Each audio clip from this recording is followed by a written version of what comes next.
Lithuania की राजधानी Vilnius में इस वक्त दुनिया के 31 देशों का महामंथन चल रहा है। इस महामंथन का टारगेट है रूस।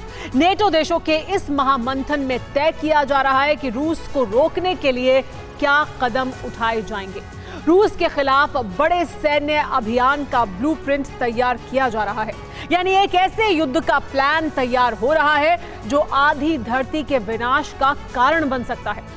रूस के राष्ट्रपति पुतिन ने विल्नियस समिट से पहले ही ऐलान कर दिया है कि अगर रूस के अस्तित्व पर नेटो संकट बना तो 31 देशों पर एक साथ हमले की तैयारी पूरी हो चुकी है।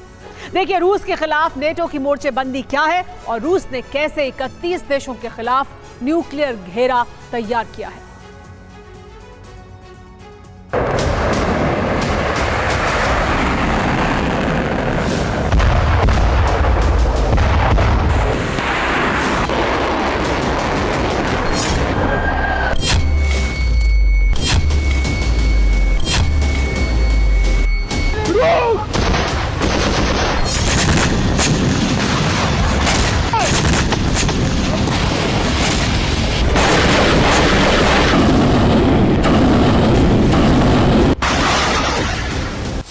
लिथुआनिया की राजधानी विल्नियस में दुनिया की महाशक्तियों का महामंथन शुरू हो चुका है।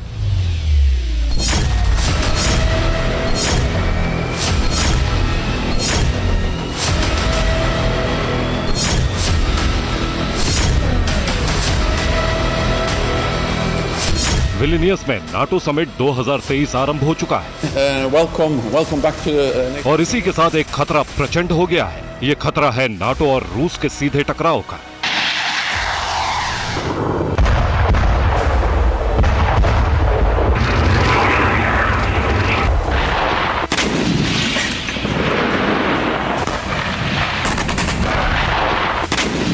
अमेरिका के राष्ट्रपति जो बाइडेन की अगुवाई में दुनिया के 30 देशों के राष्ट्रीय अध्यक्ष लिथुआनिया में जुटे हैं और रूस के खिलाफ सबसे बड़ा मंथन जारी हो चुका है।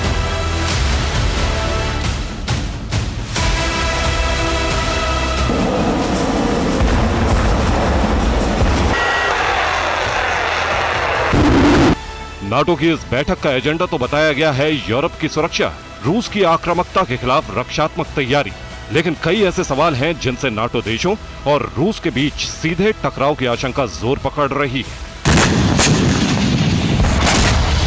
We need to adopt new defense plans.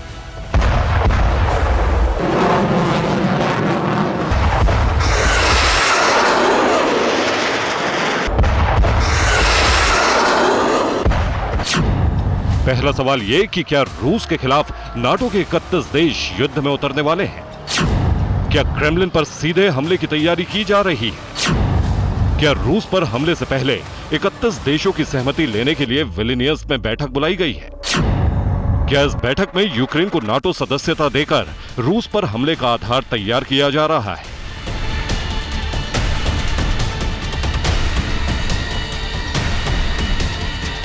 इन आशंकाओं से पूरी दुनिया घिरी हुई है, क्योंकि बीते एक हफ्ते में नाटो देशों ने जितने बड़े पैमाने पर सैन्य सक्रियता दिखाई है, उससे पहले यूरोप में और खासकर रूस के नजदीक इतनी बड़ी सैन्य गतिविधि पहले नहीं की गई।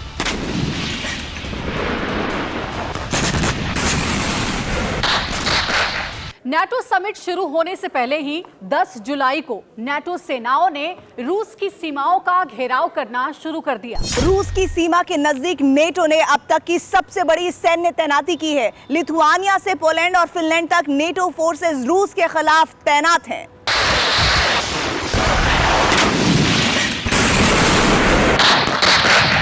यूक्रेन से जंग लड़ रहे रूस के खिलाफ नाटो का ऐसा आक्रामक कदम सीधी जंग की आशंका बढ़ा रहा है।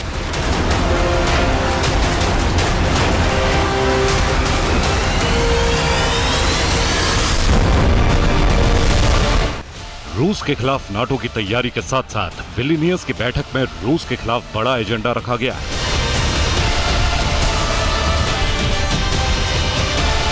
लिथुआनिया की इस बैठक में तय होगा कि नाटो यूक्रेन का साथ किस स्तर तक देगा। यह भी तय होगा कि रूस के खिलाफ पूरे क्षेत्र में कितने बड़े पैमाने पर सैन्य मोर्चे तैनात होंगे। विल्नियस नाटो समिट 2023 के लिए एक ड्राफ्ट तैयार किया गया है। ये ड्राफ्ट कुल 4000 पेज का है। इसमें लिखा है कि रूस के खिलाफ यूरोप में डिफेंस प्लान तैयार किए जाएंगे। ड्राफ्ट में दर्ज है कि सेंट्रल यूरोप की सुरक्षा के लिए कौन से कदम उठाए जाएंगे। बाल्टिक सागर और काला सागर में रूस को रोकने के उपाय किए जाएंगे। लिथुआनिया के राष्ट्रपति ने प्रस्ताव रखा है कि रूस की सीमा से सटे नाटो देशों में सैन्य बेस बनाए जाएं। यूक्रेन को कब नाटो सदस्यता दी जाए, इस पर भी संगठन के देशों ने अपने सुझाव दिए हैं। इसमें लिखा गया है कि नाटो क्षेत्र पर रूस के हमले का जवाब किस तरह दिया जाएगा। विलिनियस बैठक का एजेंडा सार्वजनिक करने से पहले और नाटो नेताओं के जुटने से पहले ही एक बड़ा सैन्य ऑपरेशन शुरू कर दिया गया है। नाटो से 3 लाख सैनिक हाई अलर्ट पर रखे गए हैं। इनके सपोर्ट के लिए एयरफोर्स और नेवी को भी अलर्ट पर रखा गया है। आर्कटिक और अटलांटिक क्षेत्र में नाटो की नेवी युद्ध के लिए तैयार है। भूमध्य सागर में नाटो के नेवल फ्लीट न्यूक्लियर मिसाइलों के साथ तैयार है। लिथुआनिया में बड़ा सैन्य अभ्यास शुरू हो चुका है। सैन्य अभ्यास में लिथुआनिया, फ्रांस और जर्मनी की सेनाएं फायर ड्रिल कर रही हैं।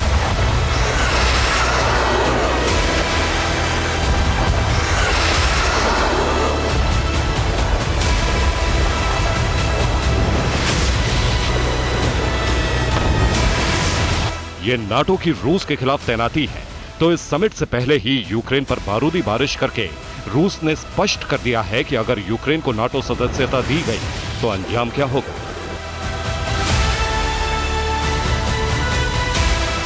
क्रेमलिन प्रवक्ता ने कहा है कि अगर नाटो समिट में यूक्रेन की सदस्यता देने पर कोई भी विचार हुआ तो फिर रूस की ओर से कठोर और ऐतिहासिक कदम उठाए जाएंगे। रूस ने कहा कि नेटो में यूक्रेन की एंट्री का मतलब होगा यूरोप के आधे तबाह हो चुके सिक्योरिटी इंफ्रास्ट्रक्चर का पूरी तरह तबाह हो जाएगा।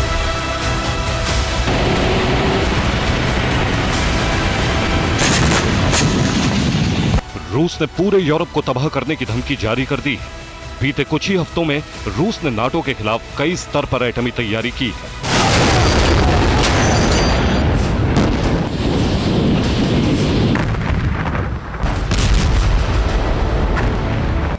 आर्कटिक क्षेत्र में रूस की एटमी सबमरीन तैनात है। टैक्टिकल न्यूक्लियर हमले के लिए जिरकॉन मिसाइल तैनात कर दी गई है। रूस ने एडवांस Tu-160M एटमी बॉम्बर रणभूमि में उतार दिए हैं। रूस के एटमी बॉम्बर अलास्का के पास गश्त लगा रहे हैं। रूस ने Su-34 और Su-35 फाइटर जेट का प्रोडक्शन दोगुना कर दिया है। सरमत और यार्स ICBM न्यूक्लियर मिसाइलें नाटो बॉर्डर के नजदीक तैनात कर दी गई हैं। किंझल हाइपरसोनिक मिसाइल भी नाटो देशों के बॉर्डर के नजदीकी बेस पर तैनात है।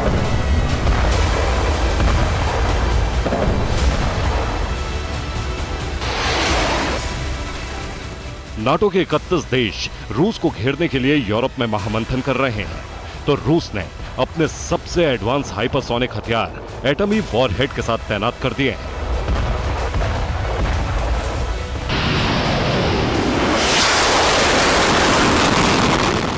लिथुआनिया की बैठक में अगर 31 देश रूस पर हमले की फाइल साइन करते हैं तो कुछ ही घंटों में आधी धरती परमाणु विस्फोट से दहल उठेगी। Bureau report, TV9 Bharatvarsh. Ukraine को फ्रांस से मिसाइल सप्लाई शुरू हो गई है। फ्रांस दे रहा है long range missile scalp. 250 kilometre है स्कैल्प की मारक क्षमता। मिसाइल से बढ़ेगी यूक्रेन की अटैक की रेंज भी।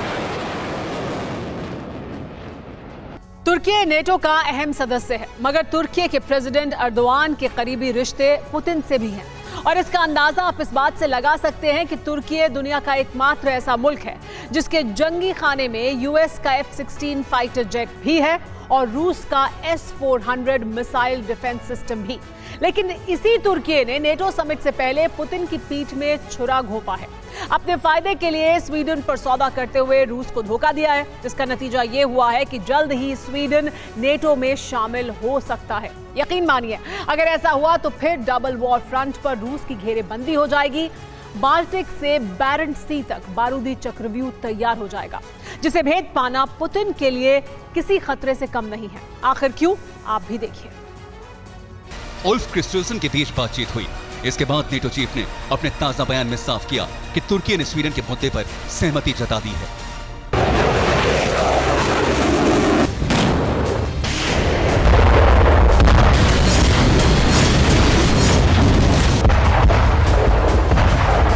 मतलब ये कि नेटो की बैठक से पहले ही तुर्की ने बड़ा दांव खेलते हुए पुतिन के होश फाख्ता कर दिए। हालांकि इसके एवज में तुर्की के प्रेसिडेंट एर्दोआन ने महाशक्ति अमेरिका से नेटो देशों से कुछ डिमांड भी रखी। वो ये अमेरिका से F-16 फाइटर जेट की मांग की। वहीं EU में तुर्की के लिए मेंबरशिप मांगी।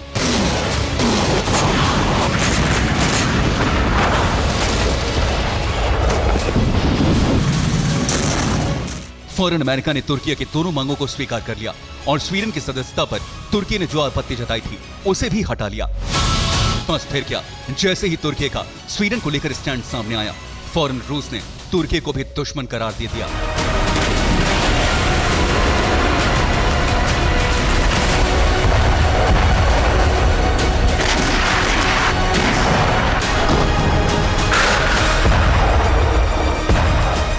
लेकिन बड़ा सवाल यह है कि स्वीडन के नेटो में जाने से पुतिन क्यों परेशान है? क्यों बाल्टिक का यह देश मौजूदा वक्त में पुतिन के लिए नासूर बन गया है? तो आपको बता दें, अगर फिनलैंड के बाद स्वीडन भी नेटो में शामिल हो गया तो यह प्रेसिडेंट पुतिन के लिए महा खतरे की घंटी है। स्वीडन का नेटो में जाना सीधे तौर पर डबल फ्रंट से रूस की घेराबंदी होना है। आखिर कैसे, यह आप इस एनिमेशन के जरिए समझिए। हाल ही में फिनलैंड नेटो का 31वां सदस्य बना और फिनलैंड के साथ रूस की करीब 1340 किलोमीटर लंबी सीमा है। वहीं स्वीडन अगर नेटो में शामिल हो गया तो फिर बाल्टिक सी में रूस का कुल कोस्टल एरिया करीब 512 किलोमीटर का है। सबसे अहम बात यह है कि फिनलैंड के साथ साथ स्वीडन भी नेटो मेंबर बनता है तो रूस के 3 बड़े मेनलैंड को निशाना बनाया जा सकता है। पहला कोला पेनिनसुला न्यूक्लियर बेस जो कि फिनलैंड बॉर्डर से बेहद करीब है। दूसरा सेंट पीटर्सबर्ग जो कि फिनलैंड से सटा शहर है और ये रूसी प्रेसिडेंट पुतिन का होमलैंड भी है। तीसरा कैलिनिनग्राड जो कि बाल्टिक सी के दक्षिणी छोर पर मौजूद है और इसे रूस की सीक्रेट न्यूक्लियर सिटी के नाम से जाना जाता है।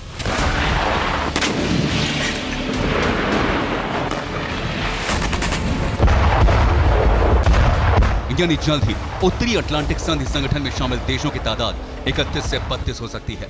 ऐसे में पुतिन का आक्रामक होना इसलिए भी जायज है क्योंकि रूस यूक्रेन युद्ध के बीच फिनलैंड तो नेटो में शामिल हो ही चुका है। अब स्वीडन भी नेटो का सदस्य बना तो नॉर्डिक समूह के सभी देश नेटो मेंबर बन जाएंगे, क्योंकि नॉर्डिक शब्द नॉर्दर्न से बना है जिसका मतलब होता है उत्तर। और इस नॉर्डिक समूह में 5 देश हैं जो उत्तरी यूरोप के हैं। पहला डेनमार्क, दूसरा स्वीडन, तीसरा फिनलैंड, चौथा नॉर्वे और 5वां आइसलैंड। स्वीडन को छोड़ दें तो बाकी चारों मुल्क उत्तरी अटलांटिक संधि संगठन का हिस्सा हैं। ऐसे में रूस की उत्तर पश्चिम फ्रंट से पूरी तरह घेराबंदी हो सकती है।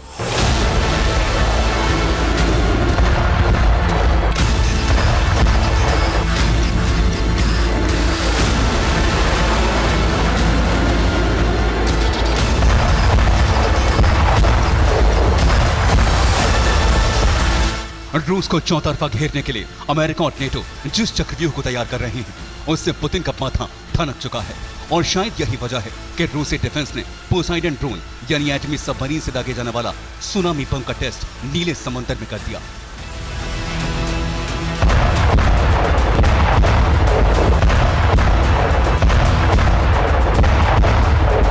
पुतिन ने अपने विनाशक हथियारों के टेस्ट के साथ ही फिनलैंड, स्वीडन समेत पूरे नेटो को चेतावनी दे दी है कि अब भी नेटो ने अगर यूक्रेन का साथ दिया या फिर रूस की घेराबंदी की तो पलक झपकते ही पुतिन बेहिसाब तबाही मचाने वाले विध्वंसक हथियारों का इस्तेमाल करने से नहीं चूकेंगे।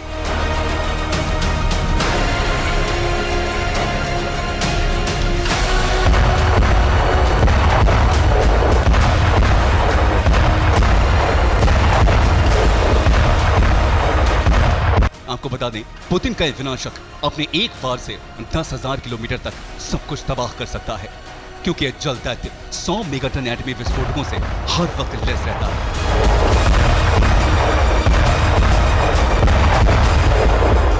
इसे ना कोई रडार पकड़ सकता है, ना कोई डिफेंस सिस्टम। नीले समंदर की गहराई में इसके सामने टिकना, इससे भिड़ना बर्बादी को दावत देने जैसा है।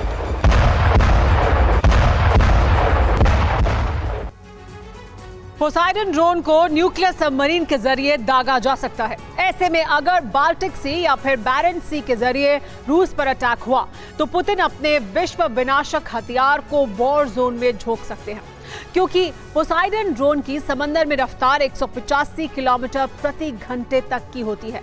दावा यह भी किया जाता है कि रूसी नौसेना का यह विनाशक 100 मेगाटन तक के वॉरहेड ले जा सकता है। तबाही मचा देने वाले इस विध्वंसक हथियार का कुल वजन करीब 100 मीट्रिक टन तक होता है। इसकी लंबाई करीब 65 फीट और दायरा करीब 8 फीट तक का होता है। पोसाइडन ड्रोन समंदर में 3250 फीट तक की गहराई में जाकर घातक अटैक कर सकता है।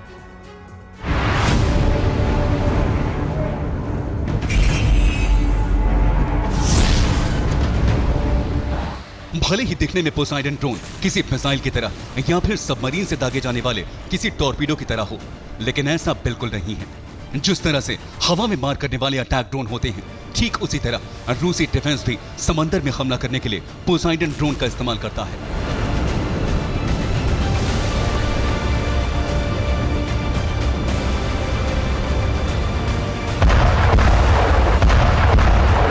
रूस का समंदर वाला इस सुपर वेपन घातक इसलिए भी है क्योंकि इसके एक बार से समंदर में जबरदस्त एटमी भूकंप आ सकता है, जिसके चलते सुनामी का खतरा बढ़ जाता है। शायद इसीलिए दुनिया रूस के पोसाइडन ड्रोन को सुनामी बम कहता है, यानी समंदर में इसके प्रहार के साथ ही लहरें उफान मारती हैं और उनकी चपेट में आने से कोई भी मुल्क जलमग्न हो सकता है। ऐसे में अगर नेटो जंग से पीछे नहीं हटा, अगर स्वीडन ने नेटो में जाने की जिद नहीं छोड़ी, तो यकीन मानिए यूरोप के कई मुल्क पुतिन के प्रकोप से जल समाधि ले लेंगे। पानी के रास्ते ज़पोरिज्जिया पर हमले की कोशिश की जाएगी। यूक्रेनी फौज ने बोट के जरिए किया है कूच। नीप्रो नदी पर आगे बढ़ती दिखी है यूक्रेनी सेना।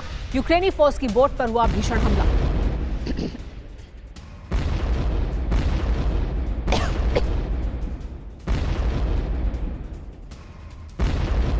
नेटो की बैठक से कुछ घंटे पहले रूस ने यूक्रेन पर जबरदस्त बारूदी प्रहार किया। रूस ने नेटो को संदेश देने के लिए एक बार फिर कीव को टारगेट किया।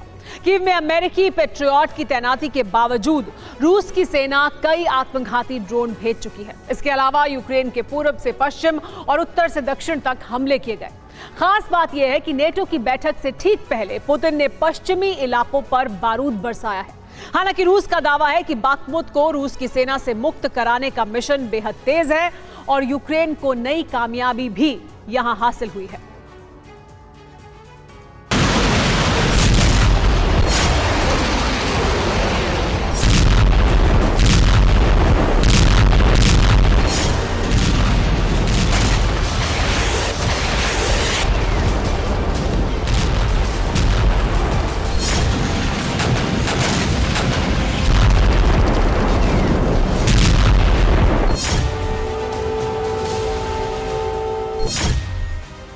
लिथुआनिया में नाटो की बैठक के लिए कुर्सियां सजाई जा रही और इधर यूक्रेन में बारूदी पिसा।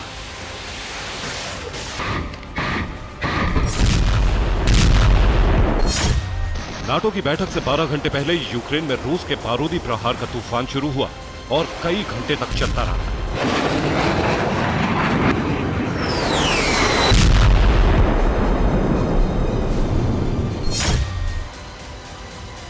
उत्तर में कीव पर लंबे समय बाद फिर प्रहार हुआ।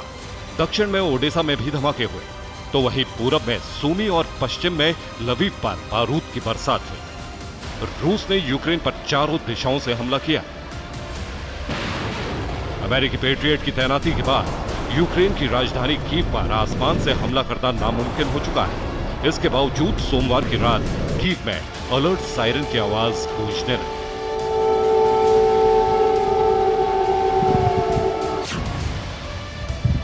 यूक्रेन की राजधानी में एयर अलर्ट जारी होते ही कुछ देर बाद कामिकाजी ड्रोन की गड़गड़ाहट सुनाई देने लगी।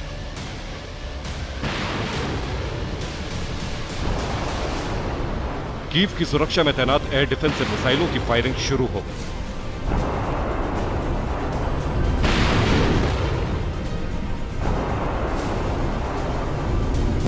आसमान में कई धमाके हुए और कीव के लोग दहशत की वजह से सो नहीं सके। जुलाई में कीव में दूसरी बार हमला किया गया। यूक्रेन ने सभी ड्रोन को मार गिराने का दावा किया। ईरान के ड्रोन से कीव को दहलाने की कोशिश नाकाम हो गई। तमाम दावों के बीच एक तस्वीर ये भी है। रात के वक्त कीव में यूक्रेन के सैनिक AK-74 से फायरिंग कर रहे थे। ये फायरिंग ड्रोन को गिराने के लिए की जा रही थी।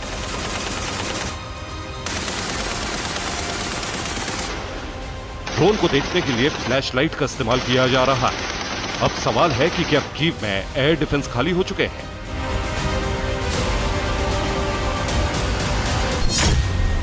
यूक्रेन ने कीव को तो बचा लिया, लेकिन बाकी जगहों पर रूस की बारूदी बरसात से भारी तबाही हुई है।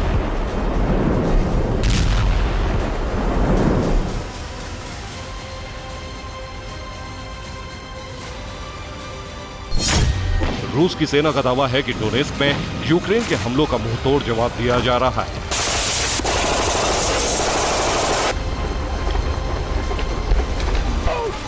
रूस की सेना के दावे के मुताबिक यूक्रेन के 275 सैनिक मारे गए हैं, एक टैंक और 4 गाड़ियां तबाह हुई हैं। टोरेट्स्क में हथियार का गोदाम तबाह हो गया है। साउथ डोनेस्क में भी रूस की सेना ने आर्टिलरी के इस्तेमाल से यूक्रेन की फौज पर हमला किया है।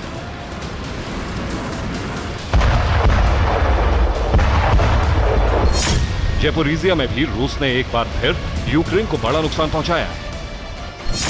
ज़ेपोरिज़िया में 150 सैनिकों की मौत हो गई, 5 आर्म्ड व्हीकल और 2 होवित्जर तबाह हो गए। ज़ेपोरिज़िया में नदी के रास्ते भी यूक्रेन का अटैक का प्लान तैयार है। यूक्रेन की फोर्स बोट के साथ दनीप्रो नदी में उतर गई। कुपियांस्क में भी रूस ने बड़ा हमला किया है। कुपियांस्क में 65 यूक्रेनी सैनिकों की मौत हो गई, 1 इन्फेंट्री व्हीकल और 2 सेना की गाड़ी तबाह हो गई। खेरसोन में 30 यूक्रेनी सैनिकों की मौत हुई है। ज़ेपोरिज़िया के करीब ओरेखोव में रूस ने यूक्रेन के एक कमांड सेंटर को नष्ट कर दिया है।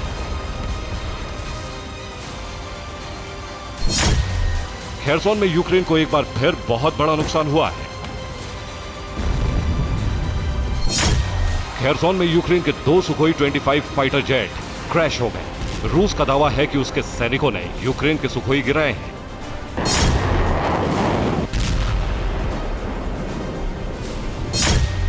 देखिए ड्रोन की मदद से कैसे रूस यूक्रेन की फौज का शिकार कर रही है।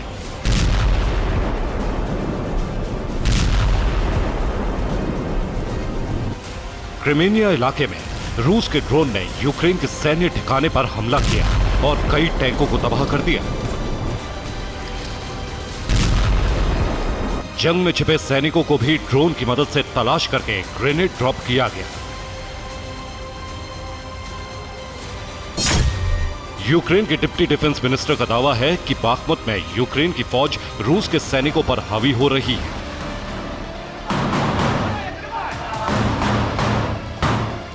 जबरदस्त जंग की शुरुआत हो गई है और अब रूस के सैनिकों की मूवमेंट को मुश्किल बना दिया गया है।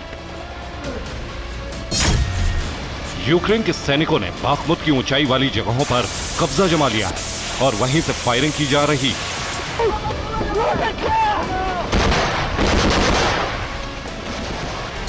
ये तस्वीरें बाखमुत की है। यहां यूक्रेन की आर्मी सुरंग बनाकर छिपे रशियन सैनिकों पर हमला कर रही है। यूक्रेन की सेना हमले के लिए पश्चिमी देशों से मिले ड्रोन का इस्तेमाल कर रही है। यूक्रेन का दावा है कि रूस के कई सैनिक हमले के दौरान मारे गए हैं। यूक्रेन की सेना माइंस को हटाने के लिए भी ड्रोन का इस्तेमाल कर रही है। रूस के सैनिकों ने माइंस लगाकर कई रास्तों को ब्लॉक कर दिया है। अब ऐसी सड़कों को ड्रोन की मदद से खोलने की तैयारी है।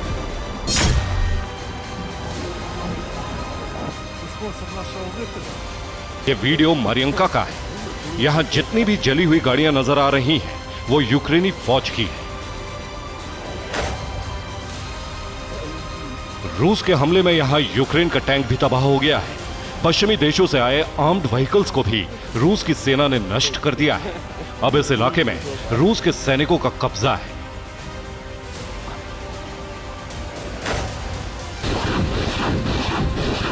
Bureau report, TV9 Bharatvarsh.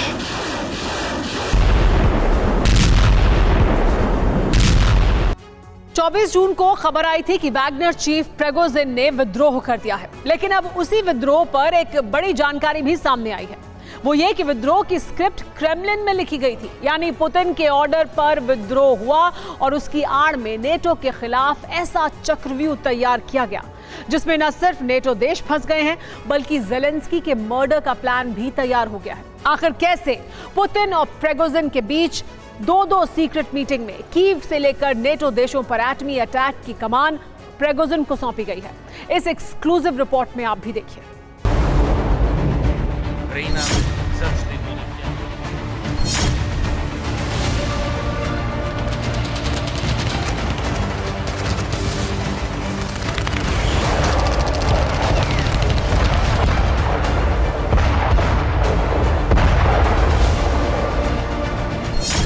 Zelensky की सुपारी, एटमी हमले की तैयारी, पुतिन का ऐलान, प्रिगोजिन करे काम तमाम, सिर तन से जुदा या परमाणु हमले का फरमान,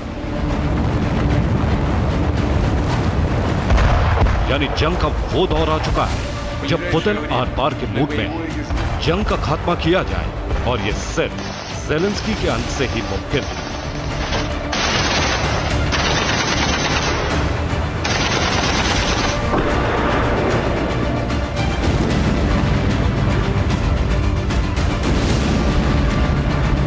पुतिन के विनाशक मंसूबे का टेंडर मौत के उस शिकारी को दिया गया है जो पुतिन के इशारे पर कई ऐसे खौफनाक खेल को अंजाम दे चुका है।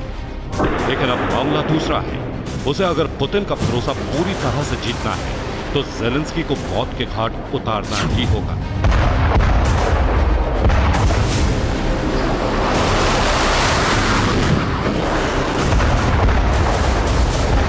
यही वजह है कि पुतिन ने प्रिगोजिन को बाखमुत से बेलारूस पहुंचाने का ऐसा प्लान तैयार किया कि नेटो और यूक्रेन चकमा खा गए। फ्रेंच पेपर लिबरेशन ने दावा किया है कि जिस वक्त प्रिगोजिन गायब थे उसी वक्त उनकी मुलाकात पुतिन से हुई थी और तभी उन्हें एक खास मिशन की जिम्मेदारी सौंप दी गई थी। दावा यह भी है कि रोस्तोव विद्रोह के बाद पुतिन से प्रिगोजिन की 2 मुलाकात हो चुकी है। पहली मुलाकात 29 जून को और दूसरी मुलाकात आज से 10 दिन पहले यानी 1 जुलाई को हुई थी। 29 जून की मीटिंग में प्रिगोजिन के साथ 35 कमांडर थे, जबकि 1 जुलाई को प्रिगोजिन और पुतिन के बीच मुलाकात हुई थी। पहली मीटिंग में प्रिगोजिन को बेलारूस भेजने का प्लान बना था, दूसरी मीटिंग में जेलेंस्की के मर्डर का प्लान बनाया गया था।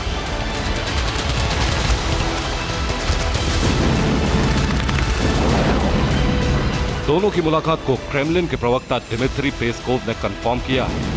खास बात यह कि पहली मीटिंग में वैगनर चीफ और उसके लड़ाकों को बेलारूस का पैसेज दिया गया,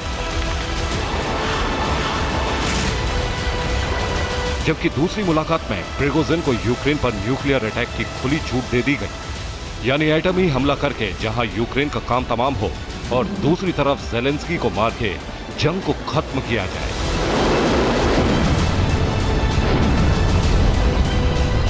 और इस सब के लिए वक्त चुना गया ठीक उसी वक्त जब लिथुआनिया में नाटो के सदस्य देशों की सबसे बड़ी मीटिंग हो रही हो। Institute for the study of war के मुताबिक रूस यानी पुतिन कभी भी प्रिगोजिन के विद्रोह को कुचल सकते थे, लेकिन रूस ने ऐसा नहीं किया और इसीलिए नहीं किया ताकि नेटो को भटकाया जा सके। यूक्रेन इंटेलिजेंस चीफ ने दावा किया है कि कुछ वक्त के लिए रूसी शहर रोस्तोव पर कब्जा भी पुतिन के प्लान का हिस्सा था। दरअसल उसी वक्त रोस्तोव एटमी सेंटर से कुछ dirty nuclear bomb Wagner army को सौंप दिए गए।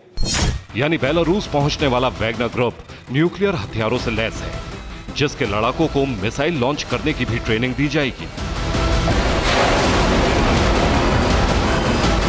इसका सीधा सा मतलब है कि पुतिन को इस बात का अंदाजा था कि लिथुआनिया में हो रही नाटो मीटिंग में रूस के खिलाफ वॉर प्लान तैयार किया जा सकता है। हो सकता है रूस पर अटैक करने के लिए नाटो खुद मैदान में कूद पड़े।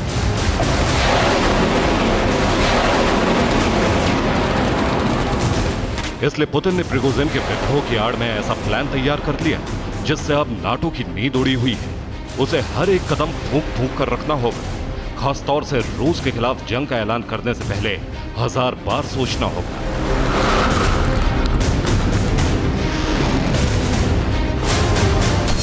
क्योंकि बेलारूस लिथुआनिया बॉर्डर पर खूंखार वैगनर लड़ाके तैनात हैं। सिर्फ लिथुआनिया बॉर्डर पर ही 8000 वैगनर लड़ाके लगा दिए गए हैं, जबकि पोलैंड बॉर्डर पर भी तैनाती की गई है। दोनों ही जगह मिसाइल लॉन्च की कमान वैगनर को दे दी गई है।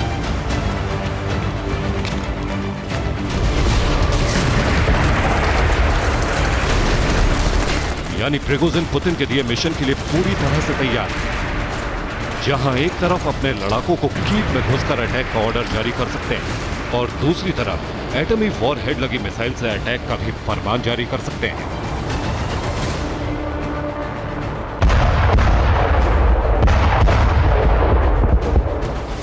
दोनों ही हमलों में टारगेट सिर्फ ज़ेलेंस्की होगा, जिसके कत्ल का वादा पुतिन से कर चुके हैं प्रिगोजिन। और सुपर प्राइम टाइम में आगे बढ़ने से पहले आ रही है इस वक्त की बड़ी खबर युद्ध के मैदान से, सीधे यूक्रेन की राजधानी कीव से। कीव पर शाहिद ड्रोन से अटैक किया गया।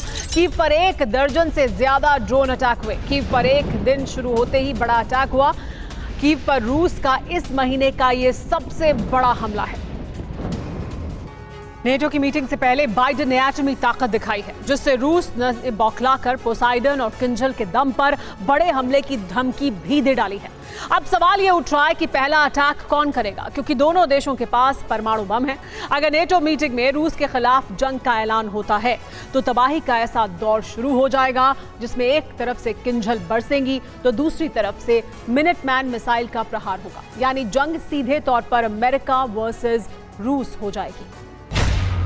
रूस का पोसाइडन, तहस नहस होगा ब्रिटेन।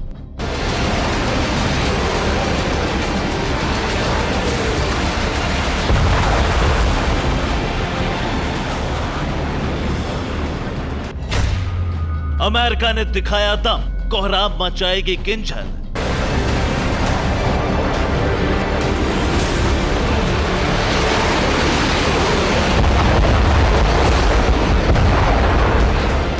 यूक्रेन को हथियार सप्लाई करने पर पुतिन इतने गुस्से में है कि जहां एक तरफ ब्रिटेन ने पोसाइडन अटैक की धमकी दे डाली है,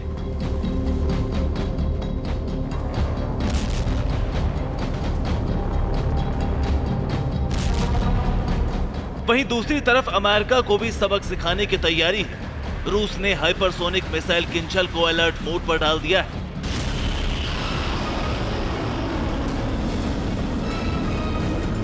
यानी ब्लैक सी से लेकर बाल्टिक तक, पैसिफिक से लेकर आर्कटिक तक किंजल की तैनाती की गई, जो वहां मौजूद अमेरिकी वॉरशिप को तबाह कर देगी। साथ ही पैसिफिक में मौजूद अमेरिकी बेस को भी तहस नहस करने का दम रखती है।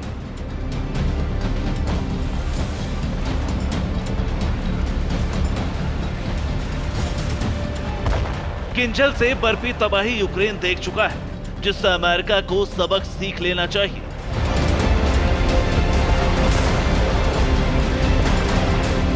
अमेरिका सुपर पावर है, वो किसी भी कीमत पर यह नहीं चाहता कि रूस का दबदबा बढ़े। इसीलिए नेटो मीटिंग में रूस के खिलाफ नई युद्ध रणनीति का ऐलान हो सकता है। लिथुआनिया में नेटो की मीटिंग में शामिल होने से पहले बाइडेन लंदन गए थे और साथ में न्यूक्लियर फुटबॉल भी नजर आया।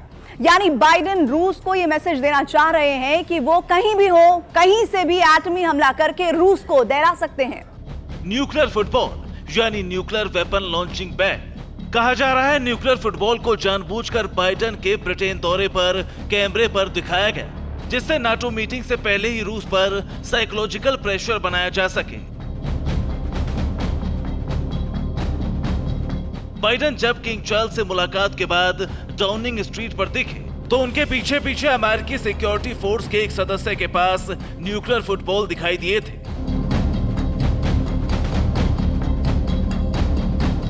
इस तरह का संकेत देकर अमेरिका ने एक तरीके से न्यूक्लियर हमले का डर जाहिर कर दिया है। उसे खतरा है कि कहीं नाटो मीटिंग के बाद दुनिया परमाणु युद्ध में न घिर जाए।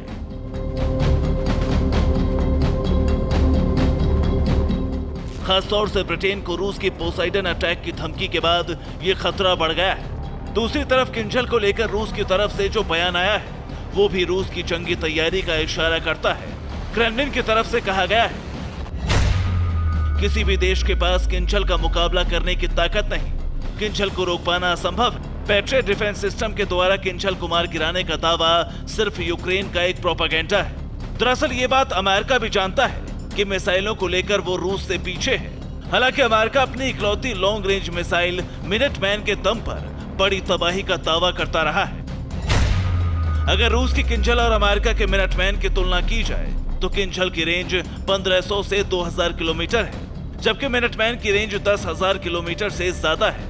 जहां किंजल 12,000 किलोमीटर प्रति घंटे की स्पीड से वार करती है, वहीं मिनटमैन की स्पीड 24,000 किलोमीटर प्रति घंटा है। किंजल 500 किलोटन के एटमी वेपन ले जा सकती है, वहीं मिनटमैन में 370 किलोटन न्यूक्लियर वॉरहेड लगाया जा सकता है। किंजल मिसाइल फाइटर जेट से लॉन्च की जा सकती है, जबकि मिनटमैन अंडरग्राउंड साइलों में तैनात रहती है।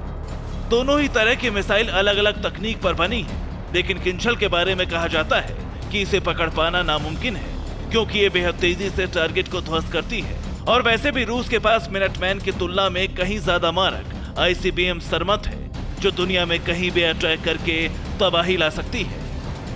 Bureau report, TV9 Bharatvarsh.